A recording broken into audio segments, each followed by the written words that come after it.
Au cours de son ministère terrestre, notre Seigneur se sert à plusieurs reprises d'une expression particulière qui, dans sa bouche, a quelque chose de solennel. Par son retour périodique, elle souligne et ponctue de loin en loin les différentes étapes qui le conduisent à Golgotha. Et sa répétition nous apparaît comme autant de jalons qui nous permettent de reconstituer à travers le voile des choses humaines un magnifique ensemble de vérités divines.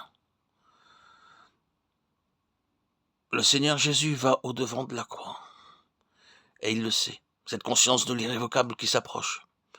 Il lui donne dans ces 2 mots, mon heure, une expression concrète. Familier pour nous, il représente pour lui la réalisation prochaine, imminente, d'un destin volontairement accepté, et vers lequel il s'avance d'un pas ferme. Approchons-nous et regardons de plus près quelques-unes de ces étapes à la lumière de la parole. Ouvrons d'abord l'évangile de Jean au chapitre 2. Nous avons là le récit du premier miracle de Jésus, l'eau changée en vin aux noces de Cana en Galilée. Le pivot du récit, c'est cette parole de Jésus, mon heure n'est pas encore venue. Marie, sa mère, selon la chair, était venue à lui disant, ils n'ont plus de vin. Qu'elle attendit ou non un miracle de sa part, peu importe. Nous n'avons pas besoin de préciser ce point ici. À en juger par la réponse qu'il lui donne, nous pencherons plutôt pour la négative. Femme, qu'y a-t-il entre moi et toi ? Le terme femme, employé ici dans le texte grec, était chez les orientaux une expression pleine de déférence. On pouvait même s'en servir pour aborder une reine. Cette réponse donc, femme, qu'y a-t-il entre toi et moi, pourrait être développée comme suit. Qu'y a-t-il de commun entre toi et moi ? Tu penses à une chose, je pense moi à quelque chose d'autre. Tes réflexions sont limitées à un certain domaine. Ma pensée à moi va beaucoup plus loin. Tu tiens à une chose, je désire moi toute autre chose.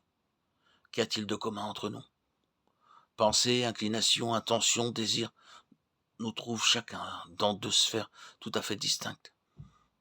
Cette réponse, dis-je, est très frappante, très suggestive aussi. Comme il ne fait pas de doute, d'après l'original, que c'est bien le sens qu'il faut lui donner. Nous ne pouvons échapper à la conclusion que Jésus avait à ce moment-là quelque chose de spécial à l'esprit, une pensée bien définie, une idée arrêtée, une intention claire et nette. Ce qu'il se préparait à faire, l'événement qui allait se produire, avait dans sa pensée une signification qui dépassait infiniment tout ce qu'il pouvait y avoir dans la pensée de n'importe qui d'autre. Il n'y avait en réalité aucun rapport, aucune comparaison possible entre ce à quoi tous les autres pensaient et sa préoccupation à lui. Il avait quelque chose à l'esprit qu'ils ne pouvaient, eux, ni discerner ni percevoir. Qu'était-ce donc ?